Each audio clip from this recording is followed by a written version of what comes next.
بسم الله الرحمن الرحیم. السلام علیکم ورحمۃ اللہ وبرکاتہ. دا د یو څو ورځو نه د دینی مدارسو د رجسټریشن په حواله سره په سوشل میډیا باندې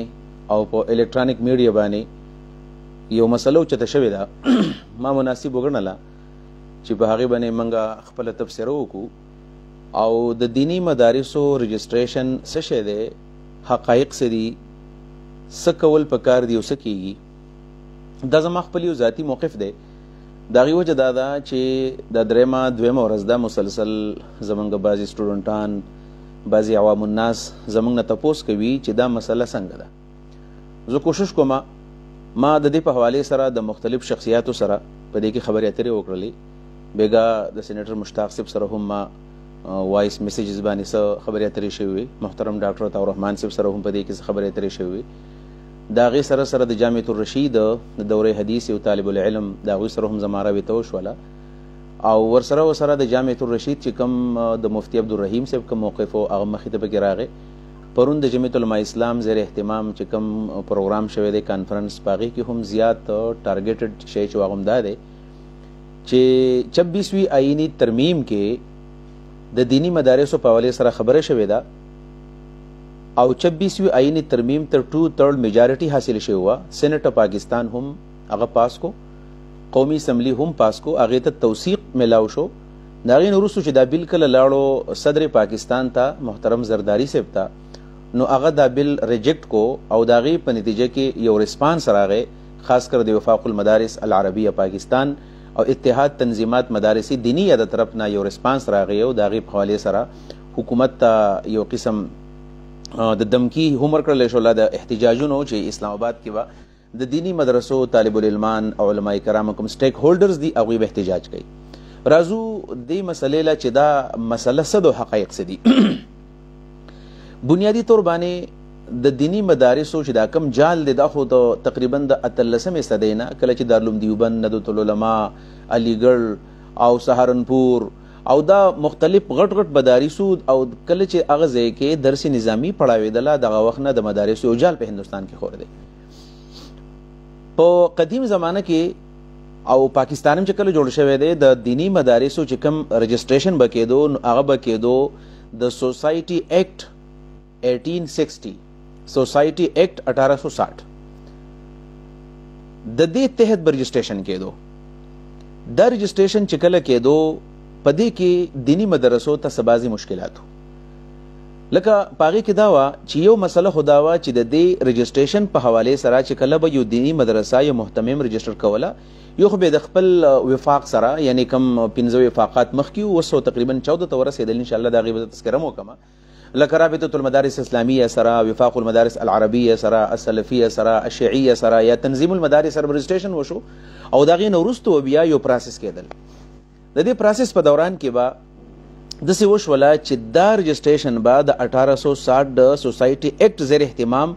د وزارت صنعت و تجارت سره به انډسټري ډپارټمنټ سره به د دې رجسټریشن کېدو. انډسټري ډپارټمنټ سره، وزارت صنعت و تجارت سره کله به چې د دې وزارت صنعت و تجارت سره رجسټریشن کېدو نو په دې آړ کې به مختلف وزارتونه په دې کې به انوالو کېدل. وزارت اوقاف، وزارت مذهبي امور، وزارت صنعت و تجارت، وزارت داخله. د دې څلور څه به د خلکو واسطه راتلله. د هغې نه وروستو به چې کوم ویریفیکیشن کېدو د دیني مدارسو نو په هغې کې ایم آی ده، آی ایس آی ده، آی بي ده، اف آی ای ده، سپیشل برانچ دی. د دې مختلف سیکیورټي کم چې ادارې دي د دوی نه به ویریفیکیشن کېدو، تب جا کې د حکومت پاکستان سره به د دیني مدرسې یو رجسټریشن کېدو. بیا دا روانه وه دا خبره حتی چې د جنرال مشرف زمانه رالاله، دینی مدرسو باندې رجسټریشن باندې پابندیانې ولګېدلې، توره ورځ په مدرسو باندې رالاله. غیر ملکی کم سټوډنټان چې پاکستان کې په مختلف تعلیمي ادارو کې به دینی سبق وایو په هغې پابندیانې ولګېدلې، د هغوی ویزې کینسل شولې.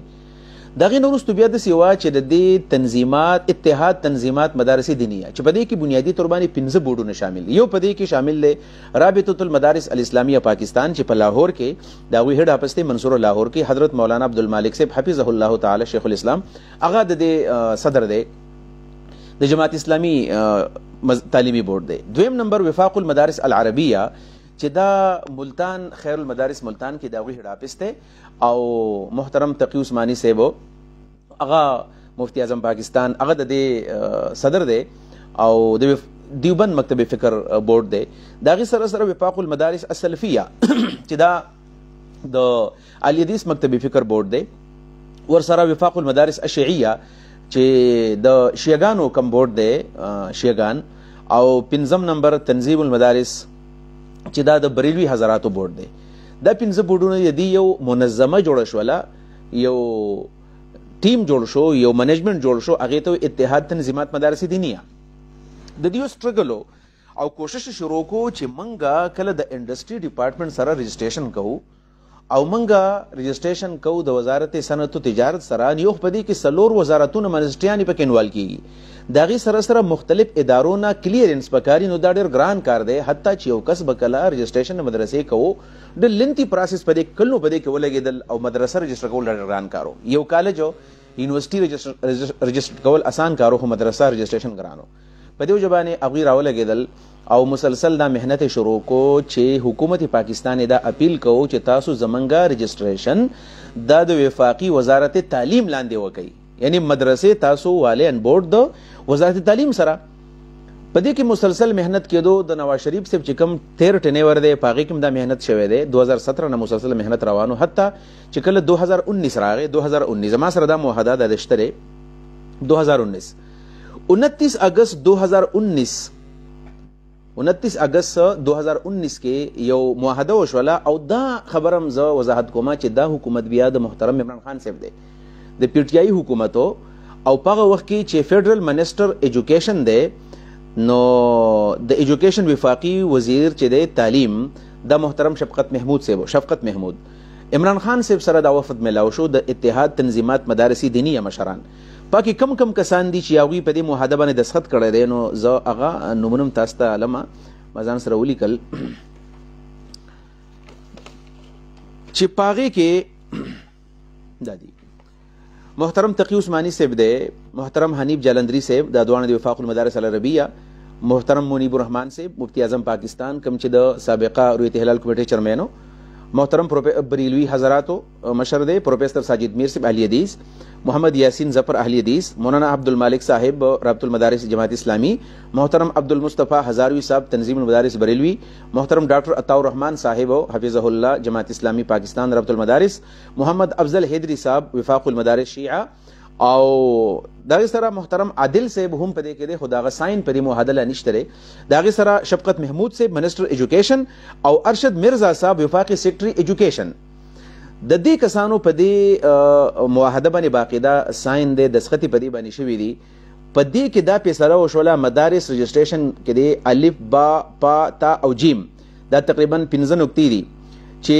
پدې کې فیصله شوی دا کوم غټه خبره ده چې اجلاس میں متفقہ فیصلہ کیا گیا کہ آئندہ تمام دینی مدارس و جامعات اتحاد تنظیمات مدارس دینیہ پاکستان کے ساتھ طے شدہ رجسٹریشن فارم کے مطابق وفاقی وزارت تعلیم و پیشورانہ تربیت کے ساتھ رجسٹریشن کرانے کے پابند ہوں گے.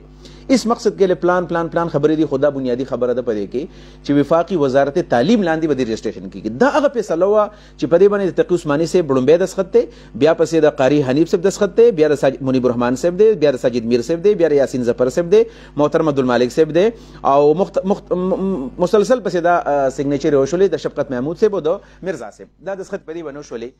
او دا یو ایگزیکټیو آرډر وشو د عمران خان صاحب د سایډ نه، د پرایم منسټر طرف نه، چې موږ به داسې کار کوو چې آینده دپاره به د سوسایټي ایکټ 1860 لاندې به رجسټریشن نه کیږي د وزارت صنعت او تجارت سره، بلکې دا به د وفاقي وزارت تعلیم لاندې به رجسټریشن کیږي. دا خبره چې وشوله په دې کې مدرسو تر ډېر لوی ریلیف میلاو شو. د هغې نه پس یو کار وشو، دغه وضاحت زه کومه. د هغې نه پس داسې وشوله چې هغوی یو بورډ جوړ کو، هغې ته ډي جي آر ای ډایرکټریټ جنرل آف ریلیجیس ایجوکیشن، ډي جي آر ای. د ډي جي آر ای یو بورډ جوړ شو او د هغې فوراً په ټول پاکستان کې برانچز کولاو شو، غالبا 10 یا 100 برانچونه کولاو شو. خود زمونږه محترم ډاکټر عطاء الرحمان صاحب او دارنګې محترم عبدالمالک صاحب چونکې په دې کې انوالو، د هغوی د وینا مطابق هم چې د دې دپاره فورا دې ملګرو ته ویلی شول د اتحاد تنظیمات مدارس دیني مشرانو ته چې تاسو د دې دپاره یو فارم جوړ کړئ، په خپلو لاسو باندې یو فارم جوړ کړو چې دا فارم به تاسو عام محتمم هغه ډکولی شي، دا به تاسو جوړ کړئ، د هغې چې تاسو کوم کوایف دی به سره ولګوئ، د دې مطابق به تاسو خپل بینک اکاونټ هم کولاوهئ، د دې مطابق به تاسو رجسټریشن کوئ. ډېر فورا ډېر زر کېدو، ما په خپله باندې د جامعة الاصلاح چونکې زه سټیک هولډر یم او شپږو ورځو کې دننه موږ د مدرسې رجسټریشن وکړو. په دې کې دا خبره وشوله چې دې ملګرو دې مشرانو چې په دې کې د جامعة الرشید مفتي عبدالرشید هم بیا شامل دی، مفتي عبدالرحیم صاحب، چې دې دا خبره وکړله چې موږ له دې ګورنمنټ پاکستان د دې یو قسم ګارنټي راکړي، ځکه دا حکومتونو خو نن عمران خان دی، سبا به نواز شریف راځي، بیا به بل راځي، بیا به بل راځي، دا خو ګورنمنټ بدلیږي را بدلیږي، لهذا موږ له دې تاسو فوج تاسو په ګارنټۍ راکړئ. د دې کسانو میټینګ وشو په جی ایچ کې راولپنډي کې، او محترم جنرال باجوا صاحب چې کوم په وخت کې آرمي چیف و هغه ته تقي عثماني صاحب وویلو، د نور ملګرو ته ویلو چې موږ ګارنټي پکار ده چې ته موږ له ګارنټي راکړې، وایي بلکې دا خبر د مفتي عبدالرحیم د خولې موارد له هغه وایي چې جنرال باجوا صاحب تقي عثماني صاحب ته ویلو چې ته په ما ډېر ګرانې، او زه د آرمي چیف په حیثیت نه بلکې زه د ادارې په حیثیت باندې ګارنټي اخلم چې ستاسو به په دینی مدرسه کې اس قسم گورنمنٹ انوالومنٹ نه کیږي، نه به فوج په دې کې مداخلت کوي، نه به اف آی ای کوي، نه به ام آی کوي، نه به آی بی کوي، نه به سپیشل برانچ کوي، نه به بل یو کس کوي، او دا به تاسو خود مختار به او د منسټر ایجوکیشن تحت به تاسو رجسټریشن کوئ. دا رجسټریشن چې کله شروع شو باقاعده په کې ډي جی آی اس پی آر غالبا آصف محمود صاحب، آصف غفور صاحب هغه په دې کې پریس کانفرنس راغی چې تاسو په دې کې هیڅ قسم انوالومنٹ بنه کوئ. دا غي تحت کار روانو او ډېر په ښه طریقه باندې د ډي جی آر ای تحت مدرسو رجسټریشن وشو، تقریبا 18,000 راوند اباؤٹ 18,000 د پاسره 100 راوند اباؤٹ دومره مدرسو په دې کې رجسټریشن وکړو. بلکې دې سره ما یو په دې کې سټیټسټکس دی اساس شیر کومه چې 18,000 مدرسې په دې کې رجسټر شولې. په دې کې بعضي ما په سوشل میډیا باندې کتل، ما ته ملګری ویلو، ما بیگانم کتلیو چې بعضي ملګری دې مذاق وړاوه چې 18,000 مدرسې ساسو رقم ځای کې دي. محترم زدي ته دا خبره کومه د 18,000 مدرسې د یو بورډ نه دي، د 18,000 مدرسې د اتحاد تنظیمات مدارس دینیه پلس دا چې کله ډي جی آر ای جوړ شو نو په 2019 کې ډي جی آر ای جوړ شوله، په 2020 کې بیا عمران خان صاحب د 10 وفاقاتو اضافه مزید کړی ده. 10 وفاقات کم دي، یو په دې کې د نظام المدارس لاهور بریلویانو منهاج القرآن والا، بل وسره مجمع المدارس او تعلیم الكتاب والحکمه لاهور، دا شیعاګانو جامعة العروة الوثقا چې کوم د هغوی اداره ده، د هغوی بورډ دی شیعاګانو، د هغې سره بل وفاق جوړ شو، وفاق المدارس الاسلامیه الرضویه فیصل آباد بریلوي حضرات جامع رضویه جوړ کو، بل بورډ جوړ شو وفاق المدارس والجامعات الدینیه الپاکستانیه لاهور کې جوړ شو. لسم نمبر بل بورډ جوړ شوی د اتحاد المدارس الاسلامیه پاکستان کراچی اهل حدیث مکتب جوړ کو، بل بورډ جوړ شوی د اتحاد المدارس العربیه پاکستان مردان کې جوړ شوی دی در دیوبندې، بل بورډ جوړ شو وحدت المدارس الاسلامیه پاکستان ثوابی پنځپیر اشاعت توحید و سنت هغوی بورډ جوړ کو. داغي سره بل بورډ جوړ کو مجمع العلوم الاسلامیه پاکستان د کراچی دیوبند مکتب فکر جامعة الرشید جوړ کو چې هغوی ته بیا یونیورسټي میلاو شوله غزالی. داغي سره بل یو جوړ شو بورډ آف اسلامک ایجوکیشن اهل حدیث، دا هغوی جوړ کو، او بل جوړ شوی د کنز المدارس کراچی کې بریلوي حضراتو دعوت اسلامی والا الیاس قادری سے گروپ، دا تقریبا 10 په دې کې دارال 15 چې کوم مخ کو رابطه المدارس پاکستان او وفاق المدارس العربیه، وفاق المدارس السلفیه، وفاق المدارس الشیعه او تنظیم المدارس الاسلامیه پاکستان 15 او 9 دا 14 بورډونه په حال پاکستان کې کار کوي. د دې 14 بورډونو مختلف مدارس رالل او دوی د دې ډي جی آر ای سره رجسټریشن وکړو. په دې رجسټریشن کې چې کم مدرسې رالی په 18,000 کې 4,000 مدرسې آن ریکارډ دي. 4,000 مدرسې د اتحاد تنظیمات مدارس دي، یعنی د درې وفاقاتو د تنظیم او د رابطې 4,000 مدرسې دا دي، او 14,000 مدرسې په دې کې د دې 10 نوي بورډونو دي. 10 نوي بورډونو، د 14 بورډونو پاکستان کې دي. دا جوړ شو. په دې کې بیا ما معلومات چې کوم وکړل جامعة الرشید والا، په دې کې چونکې جامعة الرشید د وفاق مدارس یو برانچو او هغوی هلته تخصصات شروع کړل، 14 تخصصات هغوی شروع کړي دي. د 14 تخصصات والا بیا یو کار وکړو جامعة الرشید والا چې دوی د وفاق المدارس نه دا مطالبه وکړله چې موږ د حکومت پاکستان د ایچ ای سی نه دا مطالبه کوو چې هغوی موږ له د کم تخصصات کیږي، مطلب دا په فقه کیږي، حدیث کې کیږي، پلان نو دې موږ له د ام فل ایکویلنٹ ډیګري راکړي. ایچ ای سی والا دی باوند شي چې موږ مطلب کوم چې زموږ عالمي اعداد د ام اسلامیات او عربي برابر ده، نو زموږ ام فل دی ایکویلنسي راکړي موږ له د ایچ ای سی نه. دا خبره اوس وفاق المدارس ونه منله او په دې ځای کې د هغوی 1.5 لاک راغی. وفاق او دارنګي جامعة الرشید یو بل جدا شو. دغه وجه دا چې جامعة الرشید موقف نن سبا یو شان راځي، د وفاق ولا بل شان راځي. بنیادي تور باندې دغه ځای کې د قاری حنیف صاحب او د محترم عبدالرحیم صاحب د هغوی منځ کې دا مسلې راغلې، چونکې دا خو انټرنل ایشو ده، په دې زما حق نه لرم چې په دې زه بحث وکړم. بهر تقدیر کله چې 26 آئینی ترمیم راغی، محترم سینیټر کامران مرتضی صاحب کوم چې د جمعیت العلماء اسلام آئینی کم د هغوی ایډوایزر دی، مشیر دی، وکیل دی، قابل سړی دی، مسوده تیاره کړله او د 26 آئینی ترمیم کې چې کم اصل کې خو نورې خبرې وي بنیادي تور باندې، دا خو یو پولیټیکل ایشو ده، په دې زه خبره هم نه کول غواړم. بنیادي تور باندې هغه سی چل وشو چې ټول پی ډي ایم حکومتونه راولګېدلو، په شریک باندې هغوی کله مولانا صاحب خوالزي او کله د بل چا خوالزي او کله د بل چا خواله، داسې یو درز جوړ شو او د شپې په توره تیره کې هغوی یو 26 آئینی ترمیم پاس کو. پی ټي آی، تحریک انصاف، جماعت اسلامي په هغې کې لاړله کوټ ته هم چې دا خو یو قسم د پاکستان د جوډیشري سره یو د هغې په ملا باندې کلهاړي وهل دي، دا خو په تبرګو باندې وهل، دې خلاف هغه کوټ ته لاړل، هغه پولیټیکل ایشو ده، په هغې خبر نه کومه. بهر تقدیر دې ځای کې اوس راځو اخره خبر لا چې کله مولانا فضل الرحمن صاحبو یا وفاق المدارسو یا 26 آئینی ترمیم په اړه کې چې کم کسان دې سره شامل دي، هغوی ویلو چې د پارلیمنټ دا ټول بل پاس شو په 2/3 میجارټي سره پاکستان نه، سېنات نه او د قومي اسمبلی نه. اوس دا د آئین حصہ پکار ده چې دا امپلیمنٹ شي، لیکن دلته خو زه دا خبره کوم چې زمونږ مولانا فضل الرحمن صاحب هم محترم دی او دا خو دا د مخکې نه پته را چې دا کم خلق دی، سیکولر مایندډ خلق دی، دوی خو علما او دینی خلق یو ټیشو پیپر د لپاره یوز کی، ځان ته ووټ موټ والي او د هغې نه پس کیک آوټ کی، بیا د ځان سره ملګري کړل، ووټ یې واغستو او په هغه ټیم کې محترم حافظ نیم الرحمن صاحب زه هغه لا خراج تحسین ورکوم، د هغه ته خراج تحسین پیش کوم چې هغه کلیر ودرېدو، ویلو پی ټي آی ته وی چې تاسو ډایلاګ حصه مه ګرځئ، آن د ریکارډ خبرې دي. حافظ نعیم صاحب ویلو پی ټي آی ته ویل چې تاسو مه کوئ د ګورنمنټ سره، تاسو په دې کې ډایلاګ مه کوئ. مولانا فضل الرحمن ته ویل مه کوئ دې سره ډایلاګ. دا خلک حقیقت دا دی چې دا هاتھی کے کھانے کور دکھانے کے دانت اور ہوتے ہیں، لیکن هغوی راله ډایلاګ کې شامل شو، بیا مسله راله حافظ نعیم صاحب کې کوټ تم لاړو، خودي ویلو چې زمونږ دا د آئین حصه ده، نو اوس تاسو دا امپلیمنٹ کوي. بهر تقدیر هغه شی لاړو، چونکې د سینټ نه چې کله یو شی پاس شي د قومي اسمبلی نشن اسمبلی نه، بیا زی هغه پریزیډنټ پاکستان، صدر پاکستان ته محترم آصف علي زرداری صاحب صدر پاکستان دی، هغه راولګېدو او دا بیل ریجیکټ کو، یعنی په 26 آئینی ترمیم کې چې نور کم بیلونو هغه ایکسپټ کړل، خدای ریجیکټ کو. ولی ویل چې دا د صوبو پروینشل میټر دی، دا د صوبو خپل انټرنل معامله ده، 18 ترمیم نه پس چونکې دا مسلې صوبو ته تللی دي، هغه دغه ابزرویشن پسې دا هغه ریجیکټ کړل. خو بنیادي تور باندې مسله دا راغله چې هغوی خپل مقاصد حاصل کړل او نور هغوی مسله جوړ ورانه کړله. کله چې دا شی هغوی واپس کو، نو مولانا فضل الرحمن صاحب راغی، ویل چې دا یو مسله جوړه شوله، زموږ څه زیاتی وشو. موږ وایو مولانا فضل الرحمن صاحب ته موږ چې کومه خبره موږ مخالفت نه کوو، د جماعت اسلامي موقف هم دا دی چې موږ د جمعیت العلماء اسلام د دې سټرګل مخالفت نه کوو، البته خپل موقف لرو. هغه دا ده چې مولانا صاحب هغه لګیا دی چې وایي زه اسلام آباد ته ځم او طالبان خپل راولم، معمولیان راولم، زه به احتجاج کوم، حکومت به پسپا کوم، جو بھی ہو اینی هوا د خپل میټر دی. خو مسله دا ده چې دا بل پرز که پاس شي، بل پرز ممکن ده چې په دې باندې صدر پاکستان دستخط هم وکړي، ځکه شهباز شریف صاحب او نواز شریف صاحب په دې کې میټینګ هم کړی دی.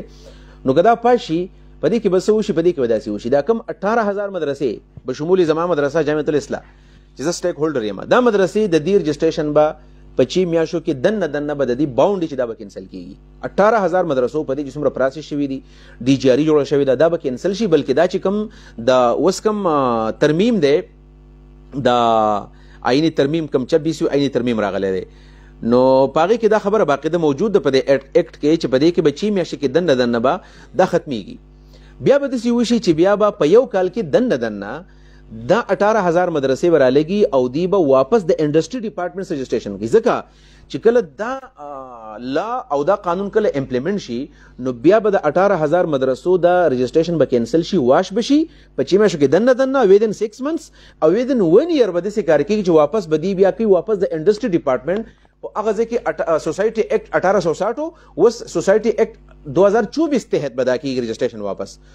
دا چې کله وشي، نو بیا به مدرسې د وفاقي منسټري ایجوکیشن نه به راشي، منسټري دغه تصنع تجارت ته به راشي، دې ته به راشي. دې ته چې کله راشي، نو د مولانا صاحب دلې او د وفاق المدارس او یا د دې ملګرو اراده هم دا ده، دقه د دې قسم بیانې دی چې موږ دلته راتلل غواړو. اوس په دې کې څه فایده ده یا پاغه کې سم مسایلو دا جواب مولانا فضل الرحمن ورکي، دا جواب وفاق المدارس ورکي، دا جواب اتحاد تنظیمات مدارس ورکي. لیکن د اوسه پورې چې څومره زمنګ د 19 20 21 22 23 24 مطلب د 4-5 سال چې څومره وشو ډېر ایزي وتل، ډېر په اسانه باندې رجسټریشن شوی دا زمنګ مطالبه وا. یعنی دا د دې سټیک هولډرز د اتحاد تنظیمات مدارس دینی مطالبه د عمران خان نه، او زه عمران خان ته په دې کې خراج تحسین پیش کوم چې د مدرسو ډېر اهم ایشو هغه حل کړ، ډېر اهم ایشو چې دا دیرینه مطالبه وا او په ځای کې شفقت محمود صاحب او سیکرټری ایجوکیشن راوخته چې تاسو دا مسله حل کړئ او حل شوله پوج په دې کې ګرانټي واغستله. والله علم چې اوس عجیبونه خبره ده چې دا علماء کرام یا وفاقات را لګي وي چې موږ د وفاقي وزارت تعلیم نه رجسټریشن کینسل او صنعت تجارت لزو، په دې کې نقصان څه دی او په دې کې څه فائدہ ده، دا منطق زموږ په سمجھ کې ناراضي. موږ بالکل په دې باندې خوشاله یو چې زموږ دی هم د دې وفاقي وزارت تعلیم لاندې رجسټریشن اوس بالفرض که چیرته صنعت تجارت تلال شي نو په دې کې موږ ته فائدہ څه ده. نو مولانا فضل الرحمن د وینا مطابق چې مدرسې به خود مختار شي، والله علما چې کوم بل وکړو زما سر پروت دی دې کې بس خود مختاری یا خودي جواب ورګي، خو نقصان پکې دا دی چې واپس به زمونږ د یو وزارت تعلیم په ځای باندې به د سلور وزارتونو سره زمونږ بیا تعلق برازي. یعنی موږ به بیا رجسټریشن کوو د وزارت اوقاف، مذهبي امور، صنعت تجارت، وزارت داخله دې څه بزو دا غي سره واپس به هغه ایجنسی بینوال کیږي، ام آی ملټری اسټابلیشمنت، آی اس آی، آی بی سپیشل برانچ، اف آی ای. دا به بیا یعنی کستاسو خیالي یو سوخ مخکې یو دا یو مسله وا او زه دغه شخصیت نوم ناخلم ځکه دا مسله بیا سیاسي جوړیږي او نن زه خالص په دې باندې زه د یو سکالر او د یو عالم په حیثیت باندې یا د یو سټیک هولډر په حیثیت باندې بحث کول غواړم. دا خبره به کېدله چې دا ایجنسی به راتللی د مدرسو به واقعدا ویریفیکیشن کوو. ویل به په تور مثال دا مدرار زما سټوډنټ دی، دا په دې مدرسه کې دی، د نوم څه دی، د پلار نوم څه دی، مور نوم څه دی، خویندې څومره دي، ورونه څومره دي، سبق یې کوم ځای کې ویلی دی، سورس د انکم سورسز څه دي، فلان سبق ولې وي، دا ټولې خبرې به کېدلې. د دې خلاف باقاعده علما کرام راوتل چې دا ظلم زموږ سره کېږي. هغه شی د عمران خان په ګورنمنټ کې دغه شی ختم شو، دغه شی ختم شو. اوس واپس چې کله د صنعت تجارت ترازون واپس به دا مسلې جوړیږي، دا ټول ریکوایرمنټس به راځي، د هغوی موږ به بیا د پروسس نه تیریږو او دا یو لنتي پروسس دی. په دې بنیاد باندې زمونږ هم دغه سوچ دی چې کم زمونږ د وزارت تعلیم سره رجسټریشن کېدو په دې موږ بالکل اګری یو. البته یو خبر زه په اخر کې بیا مېډ کوم، موږ هیڅ قسم د تعصب نه کار نه لو. بعضې ملګري نازیبا کمنټس کوي په مختلفو علماو په بیاناتو باندې یو پلانې داسې دی، پلانې موږ یو دیانتن د دیانت سره موږ یو دا ده چې او دا خبر مشتاق صاحب سم هم ډسکس کړل، هغوی ویلو چې 1860 دا ایکټ دی او بیا دغې نه پس عمران خان صاحب دا یو قسم دغه و ده یو آرډر و، دا یو نوټیفیکیشن و، ایگزیکټیو آرډر و. اوس چې کوم شی جوړیږي دا به لا جوړیږي. نو حقیقت دی بالکل بالفرض که 2600 عیني ترمیم وشو دا به لا جوړ شي، دا مضبوطی د هغې نه به دا مضبوطی، خو پایده به صحیح بالکل به مضبوطی. مخکې یو نوټیفیکیشن و، اوس لا دا خبر بالکل موږ اپریشیټ کوو چې دا به لا جوړه شي. مخکې د مدرسو دپاره داسې یو لا نه، اوس به لا جوړه شي. او د هغوی د وینا مطابق چې دا نوټیفیکیشن هټ کېدی شي، ختم به شي او دا لا به نه ختمیږي. نو دا خبره هم زه په دې خبره کول غواړم چې دا نوټیفیکیشن عام نوټیفیکیشن نه دی، په دې کې آرمي او فوجي ادارې به طور اداره په دې کې هغه ګرنټر ده، یو خبره. دوی نمبر دا ده چې پاکستان کې خو چې څنګه د 26وي امندمنټ چې راغی که نه 26 امندمنټ، او دا خو ترمیمات کېږي که نه، یو آئین دی بدل شي بل بدل شي، آئین مطلب لا بدلېږي. په دې کې هم سبا لا کېدی شي امندمنټ، په دې لا کې امندمنټ کېدی شي، په دې کې ترمیم کېدی شي. به هر تقدیر دا به یو ګران کاري. نو خو کوو شو منګ دا وایو چې منګ په دې کې د چا یو سټرګل حصه نه جوړیږو. منګ خپل خاص کر د جماعت اسلامي سره ریلیټډ څومره سټوډنټان دي، څومره علما کرام دي، څومره مدارس دي، منګ خو د خپل محترم امیر جماعت حافظ نعیم الرحمن صاحب دغه د قیادت باندې زموږ مکمل اعتماد دی چې منګ ته سوي منګ به اغله عملی په الحال منګه چې کم 13 ګورنمنت کې کم مسوده تیار شوی، کم کمټمنټ شو، پاغي باندې منګ بالکل اګریو. د وحدت المدارس الاسلامیه کم چې د اشاعت التوحید کم تنظیم دی، محترم طیب طاهری صاحب هغه په خپل اجتماع کې هم دغه د وینا مطابق چې 5 لک کسانو التمنګ ویلي چې منګ نوې نظام نمونه زوړ نظام دی زمونږ. په دې کې زه بل خبر د محترم عبدالرحیم صاحب کومه هم ډېره یو مطلب ویلټ خبره ده، یو زه یم چې هغه یو منطقي خبره ده، دا ده چې بالفرض که مولانا فضل الرحمن صاحب وي بشمول چند وفاقات هغوی دا غواړي چې موږ د اپیلیشن کو د صنعت تجارت سره، موږ د 18000 مدرسو علاوه وایو چې زمونږ د وفاقي وزارت تعلیم سره رجسټریشن ټیک دی. نو حکومت دې داسې وکړي یو خدا چې په دې کې احتجاج ضرورت نشته بلکې دا ټول کینول غواړي د اتحاد تنظیمات مدارس دینیه پلس د 10 وفاقات نن ما کتل چې دا وفاقات راغون شي خو په دې کې د اتحاد تنظیمات مدارس دینیه داخله کوم کینول غواړي په دې باندې یو ډیبیټ پکار دی په دې کې د شفقت محمود صاحب خو مخ کیو وس وزیر تعلیم دی کینی سیکټری ایجوکیشن دی کینی په دې کې مطلب وزیران کینی او په دې ډیبیټیکل ټاپک دی په دې بحث وشي یعنی پاکستان د دې متحمل نه دی چې په دې وخت کې دی الته د پی ټی آی چې کوم احتجاج راغی دغه سمره خطرناک ریسپانس راغی اوس بل احتجاج بکیږي او بیا د مدرسو طالبان په دې کې انوال کول دا ماته د منطقي خبر نه ښکاره کیږي ډیبیټیکل ټاپک دی په دې بحث وشي دویم نمبر خبردار چې بیا د ډیوایډ کی کم کسان چې هغوی د وزارت تعلیم سره رجسټریشن غوړه به شمول منګه ادیالته پاتې کی دا د عبدالرحیم سے تجویز هم دی او کم کسان چې تلل غواړي د وفاقي د صنعت او تجارت سره ادیالته لاړ شي خبره به ختم شي او په خیال باندې د احتجاج خبر هم نشته دا هغه حقایق چې تاسو مخکې ما کې خودل ان شاء الله تعالی زمونږ چې بده کې سم موقف او موږ بیان هم کو پاتې شو دا چې اخوبه کیږي سو یو خبر په دې کې زمانه پاتې مشله غدا دا چې په دې زوړ نظام کې کم چې د عمران خان سه په زمانه کې کوم نظام په دې کې پیدا شو هغه دا وا چې هر بورډ ته ایچ ای سی والا هایر ایجوکیشن کمیشن کم چې دا 10 بورډونه دي دوی ته ویلیو چې موږ به تاسو لا کتاسو بالفرض د کم 2020 کې اپلیکیشن د بورډونو وشو کتاسو بالفرض عصري مضامین پڑھاول غواړي موږ به تاسو له 2 ټیچران درکو د دې سیلری به ګورنمنت پاکستان ورکړي ایچ ای سی به ورکړي څنګه چې د استاد خو د استاد د وفاق چې کم د غوی د امپلای کم سیلری دا ابول ونګر کو او ما په خیال باندې ما د جامعه رشید د یو ټیچر دا غوی د یو کس ما خبر اوریدل چې 53 کروڑ روپے په دې کې ریلیز شوی هم دي بیا بوکس غستل دي 70 کروڑ په دې کې ریلیز شوی دی ورته چې باقاعده سټوډنټ دی واغه 9 10 فرست سیکنډ ایئر سبق وي دي ته باقاعده هغه پیمنٹ کوي د بوکس د خریداري په مت کې هم او د تنخواه په مت کې هم او دا 2 ټیچران چې دي نو دا به ماستر ډیګري هولډري او دا هایر کوي به دا مدرسه په خپل دا بورډ په خپل باندې دا به حکومت به دسه نه کوي چې حکومت به ولا اخلي بلکې دا بورډ په خپل باندې و علي نو په دې کې دا پیداوا به هر تقدیر اخو سکیږي په سلبا په الله باندې پرېږدو دا هغه حقایق چې مستاسو مخکې ویلو د لوی الله پامان السلام علیکم ورحمت الله وبرکاته